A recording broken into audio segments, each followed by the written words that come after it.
Hello and welcome to the Impact Zone podcast. We're back again talking more TNA wrestling shenanigans, and this time I want to talk about booking philosophies. So, booking philosophies are very subjective to person, I think. But it is very strange to me sometimes when some of these like philosophies or whatever come into like the fan sphere, or how fans perceive people. Like they perceive some people because of their booking to be way better than what they are, and whatnot. Like, again, that is somewhat the goal in some ways, to book someone strongly and well so that they look like $1,000,000, so they look good, so that you have potentially a new superstar, so you have somebody who will, go out there and will do the job and, carry the next iteration of what you're trying to achieve. You will see, people, I guess, looking back at like certain things and whatnot, and this is something that I don't like about some people, and judging something from their perspective. Like, you obviously are going to judge it from your perspective. But the thing is, I think what you've kind of got to do is you've kind of got to go, now hang on, or whatever it is, like the common perception. Now, what are they trying to do? Why are they trying? Like, why does it seem like that? Like, when you think, oh, they're burying this person, are they really burying this person, or whoever it is? They're not really burying this person. Like, sometimes they are, but very rarely they are, because their goal as the heel or whatever it is, or whoever it is, as far as saying, hey, we're trying to promote a match, me versus him. What is the story that we have? I'm the superstar, whatever, the icon, the legend, whatever it is, the guy who's been here for 10 years, whatever it's been, the solid hand, the dependable one, whatever, all that sort of stuff. And I've seen a bunch of these young kids come and go, or whatever it is, and this kid's no different, And again, they look at that and they go, just as an example, I don't think they should be telling the story this way. And it's like, okay, that's cool to have an opinion in a sense, but realistically, you don't know what you're talking about. Like, I've even seen certain podcasters and YouTubers who have this perception of, well, the young guys get to get over, or whatever it is. Sure, that's 100% true. But they're the babyface in this situation. So what the heel has to do, as far as trying to get the babyface over, is try to get the fans on their side. So they have to be an antagonist. So they have to be trying to tear them down, so that when they beat the heel, it's like, holy crap, the young kid is, has gone through all this stuff, all this adversity and whatnot, and this person saying, you're not good enough, you're not here, you're not going to make it, blah, blah, blah, all this stuff. And then they do, Finally, after weeks and weeks and months of, plugging away or whatever it is, somehow they pull it out, and they win. And that's not the only way to do things. But again, that's a tried and true strategy of booking people. I saw so many people, complaining about how, such and such was buried here, or such and such was buried there. And some people did get buried in the fans' minds, because somebody else, came along and said, hey, they just buried that kid, or whatever it was. So you're the one actually burying these people or these wrestlers sometimes by going and saying, oh, these guys, they buried this kid. No one will ever take him serious, you know? So now you're planting that in the mind of people to be like, we should be thinking, oh, we're not going to take this guy seriously, you know? You should be saying, wow, they were, you know, like they were trying to get some really good heat there for this young kid so that when hopefully he wins in 6 months or whatever it is, that he'll look really good and look like, holy crap, he overcame all those odds and all this stuff and whatnot, you know. So that's something in booking philosophy that I don't agree with people who don't understand, you know, when you've got this young guy, especially like that is like where they're coming from, even if people like them, some and most people might, they might not know really who they are or know how much heart or how much desire or how much whatever that person may have.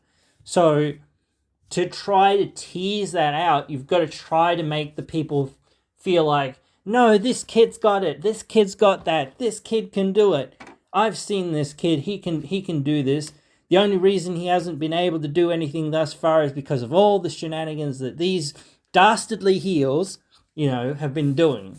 You know, they're winning by cheating and doing bad things and whatnot. So now I'm behind this young kid or whatever it is, and seeing if he can chase his dream and, you know, whatever.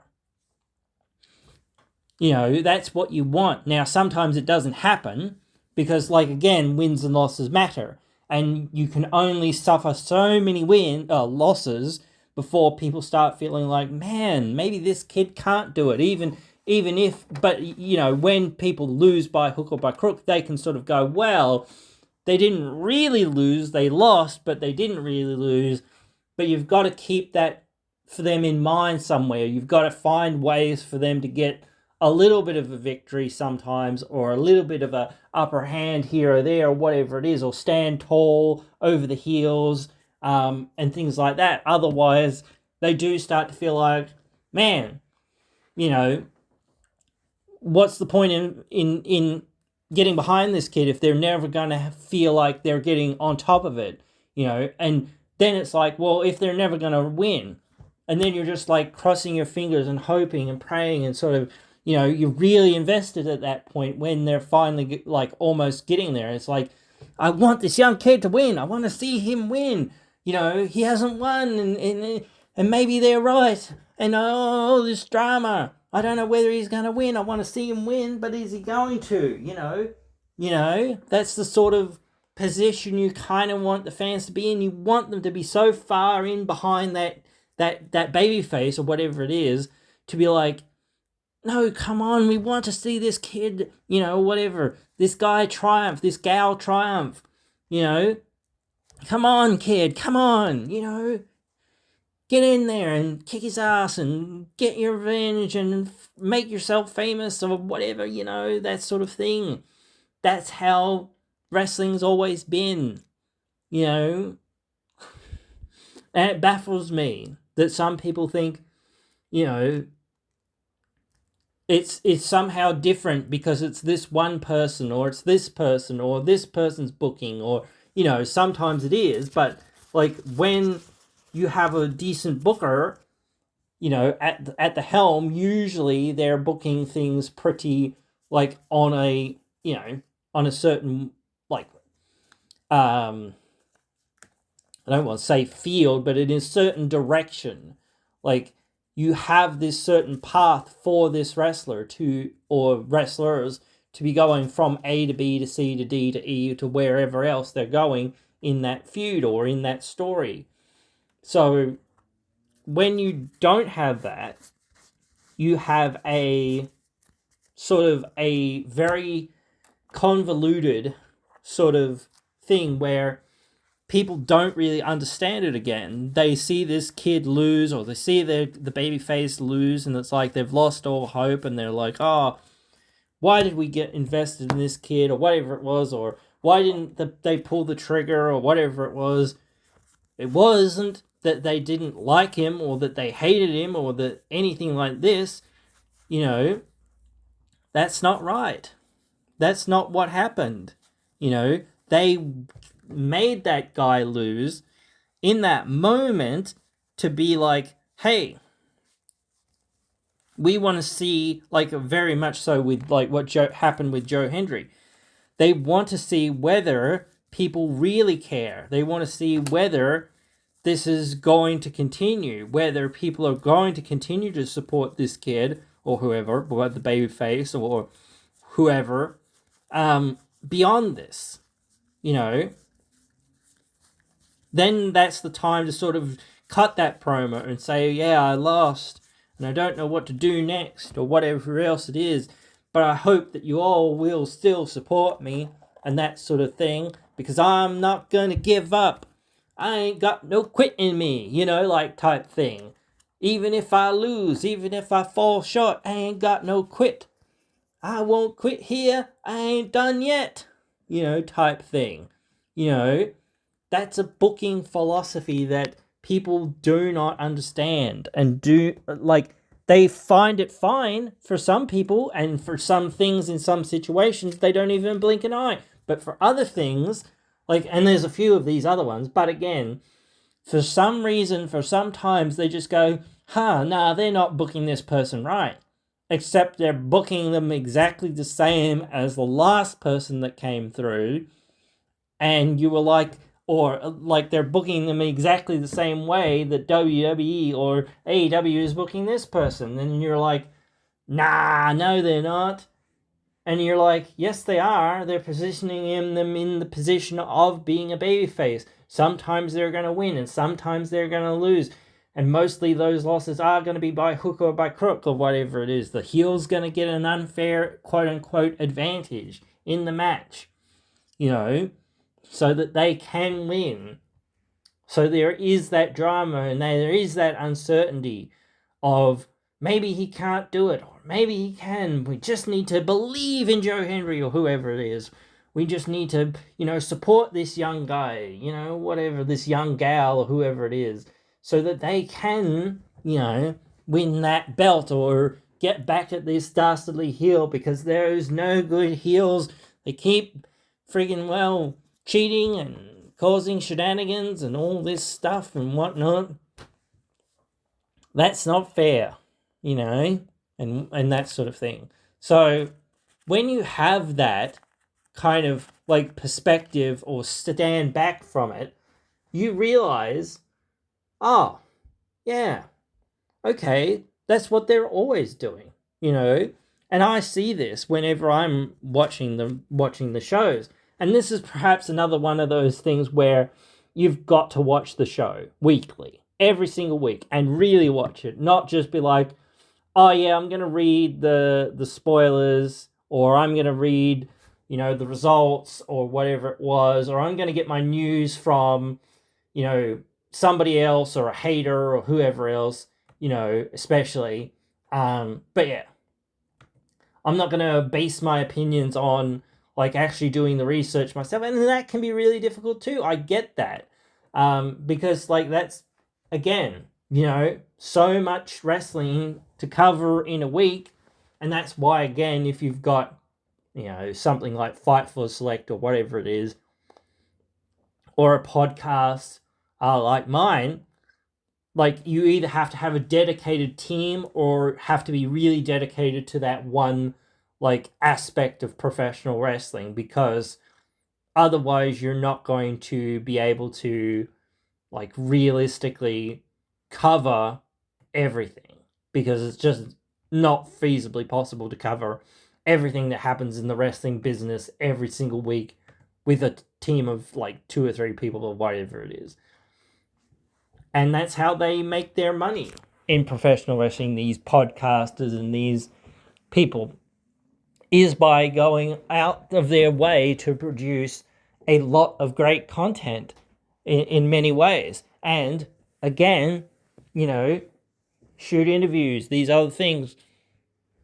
And some of them get it, and some of them don't. If I'll take another angle with saying like drugs and alcohol.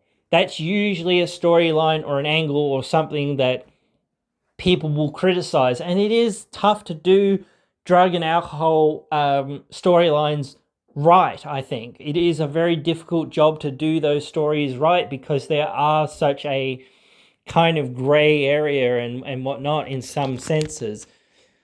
Another couple of different angles. I know these don't happen as much now, but they still kind of do sometimes, like racist or sexist sort of angles. Those are hard to do because, again, it's very easy to sort of cross the line, so to speak.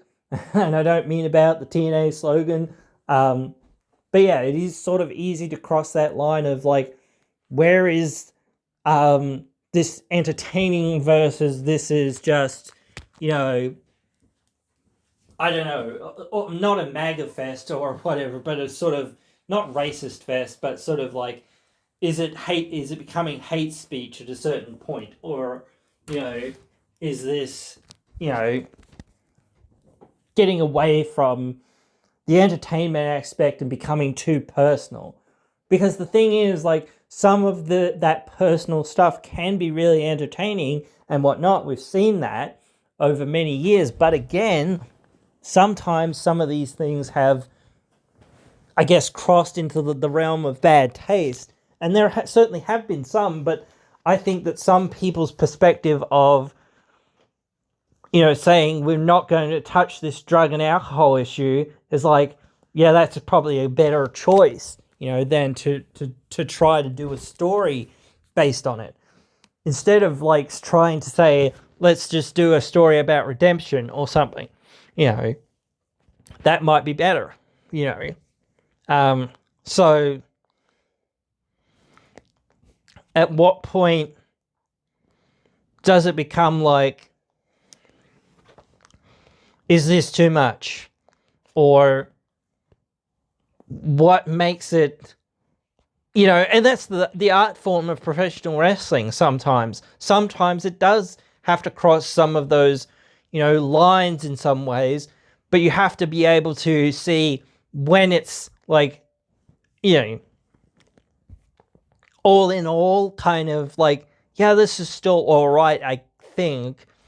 I don't know. And sometimes if you say, oh, well, I don't know, that might be good if you don't know. Is this still really good? You know, like, has this crossed the line into being not muck, I would say, like just a slop fest of an angle, but has this crossed the line into being like almost too personal or whatever? That's where you've kind of got to have your wrestlers being like, you know, especially in promos and things, sort of, or even like on the circuits, you know, saying, you know, this has gotten very personal, you know, but at the end of the day, you know, this is ultimately about us trying to climb that ladder and our clashes about our personalities and our different lifestyles and different attitudes and perceptions of life, you know, or whatever. That sort of thing. Because otherwise it does start to feel like, you know, this has got to end, or, you know, this is just going to go too far, or this is going to drag on too long, or whatever else it is.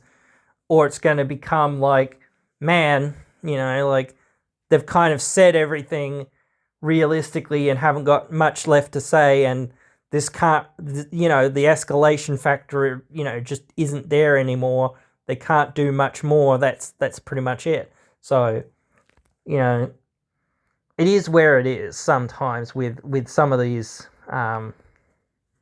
angles and things like that.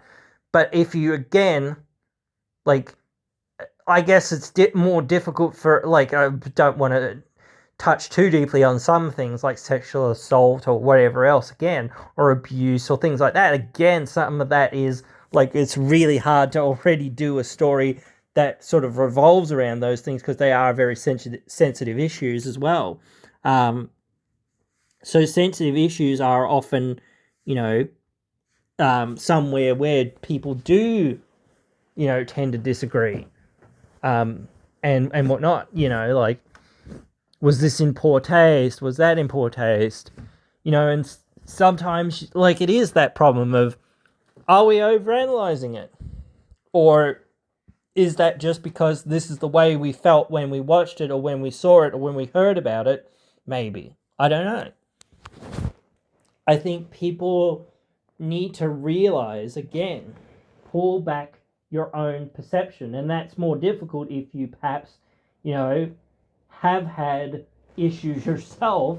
Like, I've dealt with depression for many years and anxiety for many years. So again, like me seeing somebody, working a depression or anxiety angle, it might, I might be kind of biased to feeling like, I don't know, sympathetic, I guess, in some ways to them. Especially, like, that might not be a bad thing, but it's like, well, are they, like, why would you portray the heel that way if you are going to say that? I don't know. You almost never want to portray your your heel like a baby face in some ways. Like, I get, again, that fans can gravitate to certain wrestlers, heel wrestlers, and cheer them. But that doesn't mean that they're a babyface, or that they should be turned to being a babyface.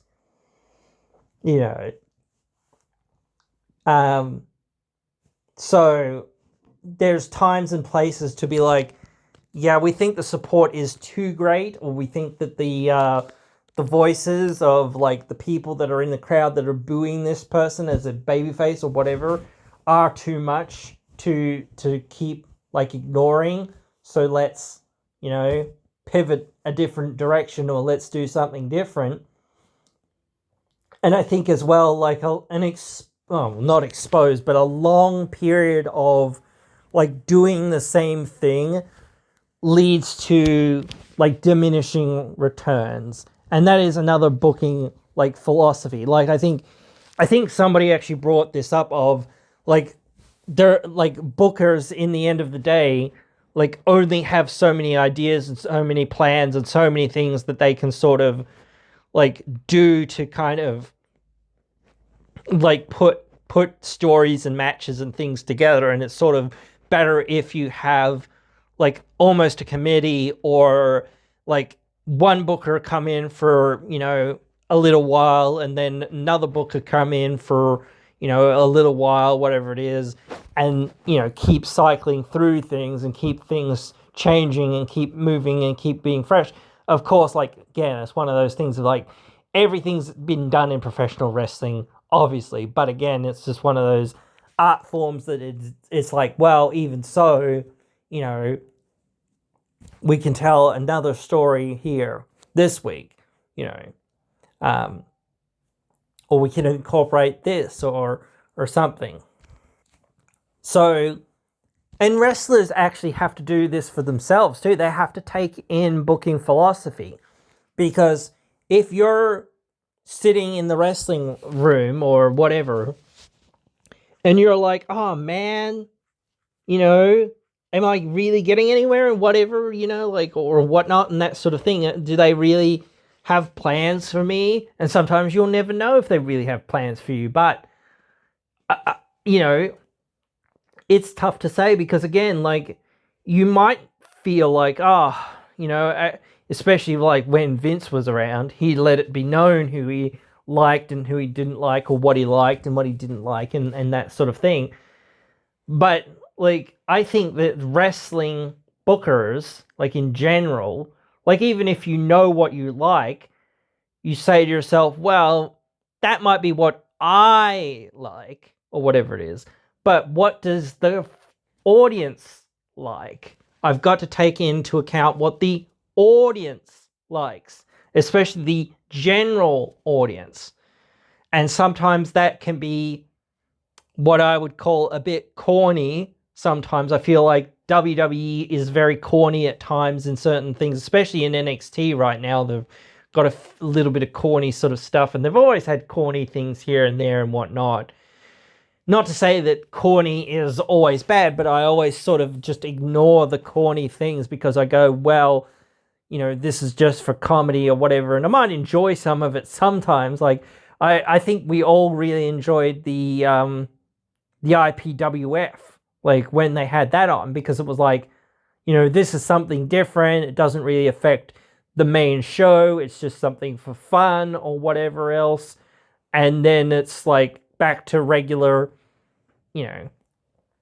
scheduled programming after that. Like, okay, cool, and it lets the fans sort of see a different side of all the wrestlers, that, so they can showcase themselves doing other things and whatnot, so I don't know. But yeah, like I do think it is fun to see, I did think it was fun to see it, even though, like it slowly became like, yeah, this isn't perhaps where it could be or should be or whatever else it is, but they're trying their best to have, a little, show and try to pretend it's like 1984 or whatever it was. I can't remember. Yeah, so, but yeah, whatever. I still think it was funny in some ways. But yeah, I think, like, everyone who, like, and even I'm not perfect, I will say that, but so I often try to slow down, stop, and think and go, okay, well, what are they trying to achieve here? Or why is this going this way? And sometimes it is very much like, well, we're just trying to kill time because that's all we can do currently, like right now. Like, we have this angle or this, we're trying to book with these people, like 2 teams or 3 teams or whatever it is. Or these 2 individuals or these 2 individuals or whatever it is. But we have to build a story that gets to this point or that point or whatever point it is, because we're going to book or we're going to hire a bunch of new wrestlers, or we're going to, redefine the divisions, or we're going to do something else, or, whatever it is to,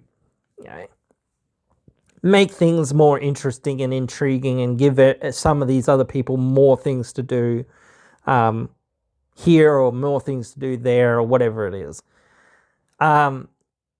So again, you've got to kind of have that, like, we need to make it in the next week. We need to make this week and make that next week.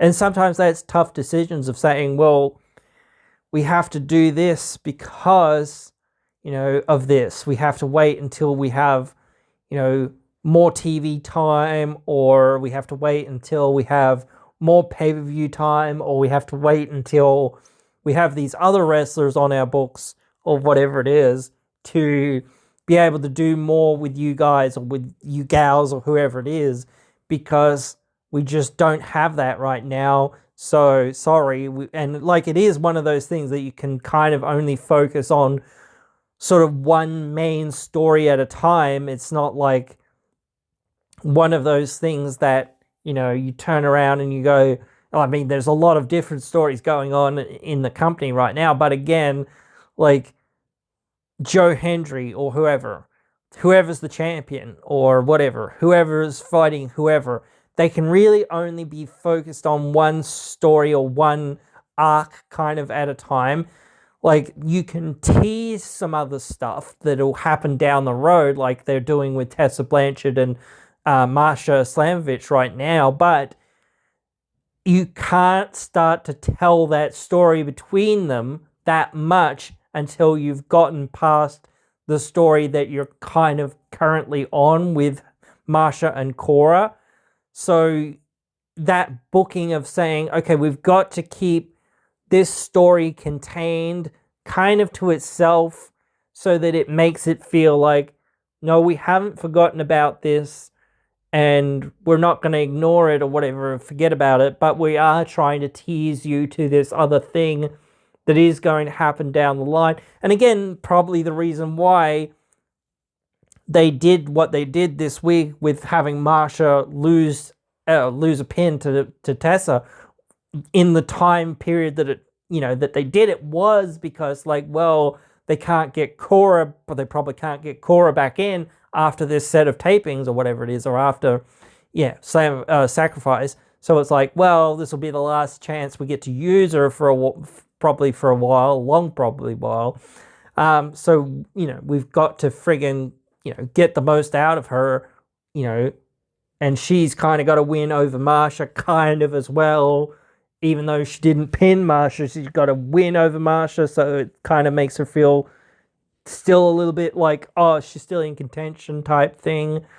But it also gives something for Tessa, and it gives something for Tessa over Li-Ling Lee. So that's a little bit of that, like, we're trying to build up this person by, giving them some big wins. Like, they've already given them some big wins, but they need to give some more big wins. So it feels like they're not just rushed to the title or whatever else it is, but they've earned that, sort of thing. And that's, where you've got to be. Like, if you've got a tournament or anything like that, an elimination style tournament, or like a point system of some sort, like they used to have for the Bound for Glory series, or like AEW used to have, like wins and losses mattering. Yes, the wins and losses have to matter, but like even if they're not going to win, every person has got to kind of have a story, a reason for why they're trying to get from where they're at to where they're going. Look at the WWE Cruiserweight Classic. Like, maybe not those stories were that like big, but like they were there. Like, everyone kind of had a story, and everyone was trying to win, that tournament. And so everything kind of felt bigger because everyone had, a story to tell and a reason to try to be, to win. Like, so yeah, it's just one of those things of saying, well, why didn't Will Ospreay, or I don't think Will Ospreay was in it, but I don't remember who, like, why didn't Zack Sabre Jr. win? Probably because he didn't sign, and that's, sad, piece of thing there, that they didn't want to let people win too much or to get too far if they weren't going to sign, So I don't think that's like bad, but it isn't like, again, in that if you're looking at it in booking philosophy, they're not burying them because they didn't just lose in the first round, and maybe they didn't know like until like the fifth round or whatever bloody was. I don't know how many rounds there bloody were in that, but again, like, maybe they didn't know, or maybe they were like trying to hash out a deal, like a proper deal, and they were just like, yeah, I don't think that's enough for me, and I think it's too many dates for me, or whatever it is.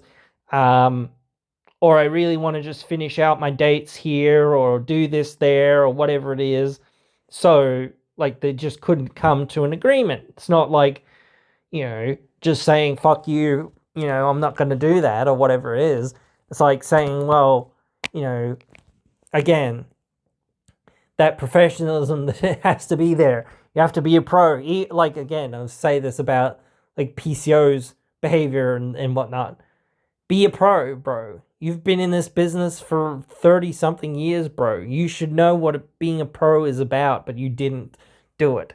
You could have had your grievances with them and then said, I think that this is a bit bullshit, or whatever else it is. And I do think that is a bit, it was a bit bullshit that they were just going to not terminate, but they were going to let him off of his contract, and they were going to just switch the title over to somebody else. But it is what it is. So that's how it happened.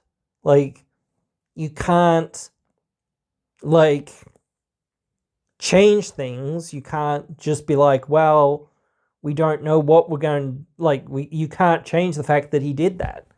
He did that, so he has to live with those consequences. Like, and that was like, yeah, again, like booking philosophy.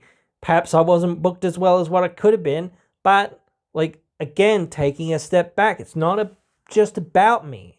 I'm a cog in the system. Every person's a cog in the system. If everyone's booked like well, then that is good because the cogs all turn together, kind of thing. And they all turn efficiently in a sense. Like, I'm trying to use this analogy now, but like it's not like the best one, but again, like that kind of works. It all works together like a machine in some ways. But again, that's not real reality because only a handful or so of people can really be booked strongly and be booked well long term because, again, it kind of is one of those things where, you've got, a limited amount of space at the top. You cannot have 20 baby faces on your roster that are all just buying for the title. That doesn't work. You can't have 20 heels on your roster vying for a title. You need to have like 5 to 10 baby faces and 5 to 10 heels, all vying for the title or whatever it is, or for different titles or in different divisions or whatever it is.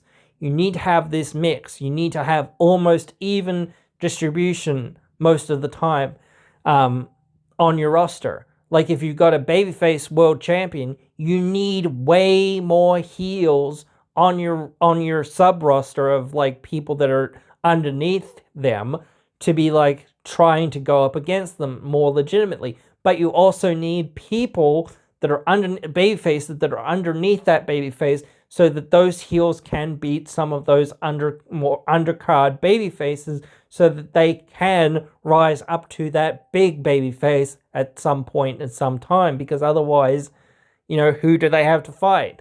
They don't have anyone to fight. So it's like, well, what am I going to do to get that legitimacy? Like, when you're at that point of trying to like sell tickets or sell an arena or buy like sell pay-per-view buys or any of this other stuff, that is when you need to have that, going on of saying, okay, what level of investment is there in this wrestler? Like, why are the fans meant to care about why this person's doing this or challenging this person or whatever it is? Like, do they have enough legitimacy behind them for the fans to be like, holy crap, we need to get behind this young babyface if they're challenging the heel. Or we need to get behind the babyface who's being challenged by this evil heel or whatever it is, so that people feel like, again, connected to the story, of this person's gone on a,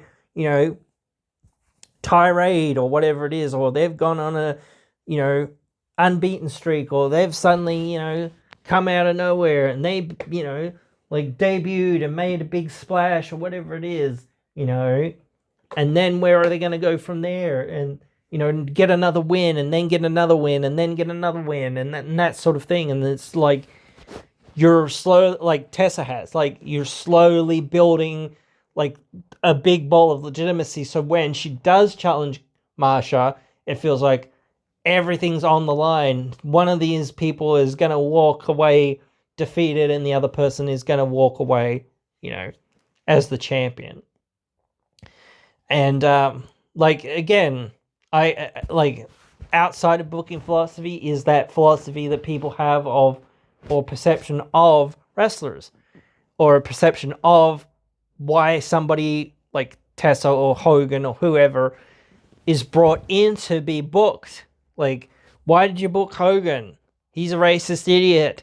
Well, that might be true, but, even so, that's what they decided to do because, hey, he's a legend in this business and in this company, and, There's very few people that can say they've had a bigger legacy or bigger impact on the sport than Hogan is. For better or for worse, he does represent the sport in many ways, so that is what it is. And saying, hey, why did you bring in Tessa or whatever it is, that was their decision. I don't know exactly why or whatever else it is. And I'm not claiming to 100% agree with it or whatever else it is. Again, I'm just saying, if you're looking at some of these decisions and saying, oh, why did they do that? That was such a stupid decision or whatever it was. Wrestling companies often make decisions that seem stupid to some people. Like, as I say, it's all about money. They needed to bring in that big heel. And they could have built somebody, obviously, but Tessa had a big heel reputation. So they felt like that would work. And it has thus far. So, in many ways. So again, they can keep doing that. And they can keep building that and keep using her. And she's a great wrestler. Like, take everything else away from... don't take that away from her, but yeah, take everything else out of the equation of he said, she said, whatever else, and you watch what she actually does and how she actually cuts a promo and how she has her matches and things like that. She's a great performer. She's a great wrestler. She's got great charisma. She's got all the tools in the toolbox that you would need. I don't know she was a good face a few years ago. So I don't see how she couldn't do that again, but I do feel like, people were much more interested in her being a heel, but whatever. It is what it is. I think again, like, perspective is the key point here of gaining perspective. Like, not having to 100% agree with everything or whatever else. Like, I didn't agree with them bringing Hogan back in WWE, but that's what they decided to do, and well, did it succeed or did it fail? I don't know.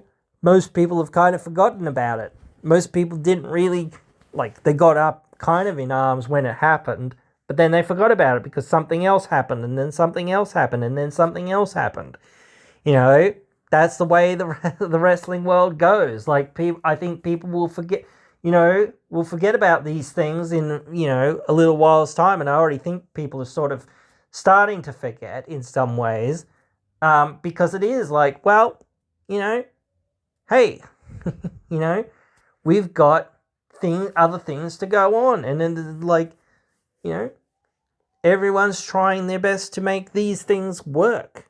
I think the performers that are there, again, they have that.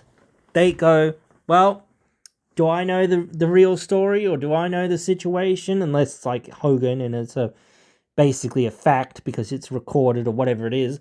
But yeah, do I know everything that happened with this person? Like when CM Punk came to TNA and not 100% of people were like, yeah, whatever, we're cool. We haven't got any fucking problems with you. If you're cool with us, we're cool with you. We're not on anyone's side, or whatever it is. And people actually forget about this, but again, this is something that happened a while back. And yeah, so people, yeah, they were just cool with him. Coming and saying hi and chilling out or whatever it was. They understood. Hey, we're not here to stir the pot. We're not here to be, whatever. It's none of our business. You want to turn up, you can turn up. I guess one of the things, it's not always saying I will accept these things barring anything that's happened outside of the ring. Because something that I do believe is super important is that level of professionalism, and that's kind of why I brought that up a little while ago. If you can't comport yourself outside of the ring in a professional manner, then, and it is tough sometimes, there are sticky situations, but again, you should always, try to be as professional as possible, or to get, security, whatever, to deal with it. The police, whoever. You're not there to deal with it, call the cops, call security. And I understand, again, sometimes that's easier said than done, but, like calling the cops, calling the police, sometimes it's like they're right on top of you or whatever else it is in the streets, somebody wanting a fight or something, things like that, or they jump you from behind or whatever it is. Again, that sort of thing, that happens. And there's that false reporting and whatnot. Again, such and such slept with such and such, whatever, or such and such slapped this person, and they might have done, who knows, like, again, but did they, what was the real truth behind that, whereas they say, like, where there's smoke there's fire type thing. Like, one of those things is like, yes, obviously that, sometimes is very true, but again, sometimes it's not as well. So it's one of those things you can't just assume, again, no matter what level it's on, if it's just on TV or just, something else. Well, like I said, I don't want to just accept everything at face value, but again, like, sometimes you've got to go, well, I'm going to just accept this at face value at this point, is this person being behave as far as I can tell, as far as watching this product on screen? Yes. Or whatever it is. So obviously there is that level of understanding with them, and saying, hey, I'm here to do the job, to put in the work, put in the effort, showcase what I've got, bring my skills to the table, and work with everyone. Not just, be here, be queer, whatever. Not just be here for myself or whatever it is. Yes, I'm here for myself, obviously, but at the end of the day, I'm representing the company, and if I'm hired here, hey, that's a huge opportunity, especially if I've got an opportunity beforehand. Hey, this is another opportunity, another chance, to go out there and to, prove myself in many, many other ways, not just as a wrestler, but as a professional talent who can, get along with anyone, or at least work with anyone, So getting away from that, philosophy type thing of, just booking and whatever it is, it's getting into that philosophy of, understanding your role, not just as a talent or whatever else it is, but understanding, your role outside the ring, and understanding why that is. Or if you say, I want to drink and I want to party and I want to carry on, I want to do this, I want to do that. Cool, good for you. But understand that, hey, if I want to do that, I've got to do it mostly in private or whatever else it is, and not get too carried away or whatever else it is. Because, hey, even if I'm Ric Flair and I'm trying to, have this party-hardy attitude or whatever else it is, and has party-hardy persona, in some ways, and sleep with all the girls and whatever else it is, and Learjets and whatnot, at the end of the day, I've got a real life. So I've got to live that real life, and I've got to remember, hey, at a certain point, I've got to go back to that life after I've finished in this business, and I've got to be happy with what I did in this business. And I can't, like, I know some people like that have, done things and they regret it or whatever, but like the more you don't learn from your mistakes or whatever else it is, or your second chances, third chances, fourth chances, whatever else it is, the more further on you go, it's like, well, you've been given lots of chances to learn this lesson, old man. How many times are we going to teach you this lesson, old man? Type thing, like, it is what it is. You've got to learn these lessons of, okay, even so, hey, I'm actually married, and, we might be partying and drinking, and I might be talking about how many ladies we did things with or whatever it is, but realistically, nothing really happened because, hey, I'm married, or we've got to, have that understanding that, like if you're a porn star or whatever, or an actor, like if you're saying, hey, I've got to do this scene in this movie, and I'm married to somebody, whatever it is, or in a relationship with somebody. Just remember, this is acting and this is part of my job. This is not, like, not that to say that when you're out and about and whatever else, like Ric Flair and going to casinos, whatever, that's part of your job. But in a sense, it is. You're trying to live that life and, push out that persona and make people think, oh man, this guy's, he is what he says he is. So, yeah. But I get it. Some people have their philosophy of booking and of philosophy of wrestling or whatever else it is set, and you can't change their minds on things, but that's where I find debating people is interesting. Trying to get people to see another perspective of, think about why you think that this person or this story or this whatever instance of this is like different for you as compared to this. Like, what's the difference? Like, and actually here, where you've got this young kid or whatever else it is, they actually got a win here. They actually won a big title within the first 6 months of them, starting that feud. And that's really set them up after beating one of the top guys that was in the company for the last, 10 years or whatever it was, to go on to do something else. So I think people need to remember that sort of thing. But yeah, guys, I know you guys get it, so I hope you guys have enjoyed this one, and I hope you guys will join me again in another one.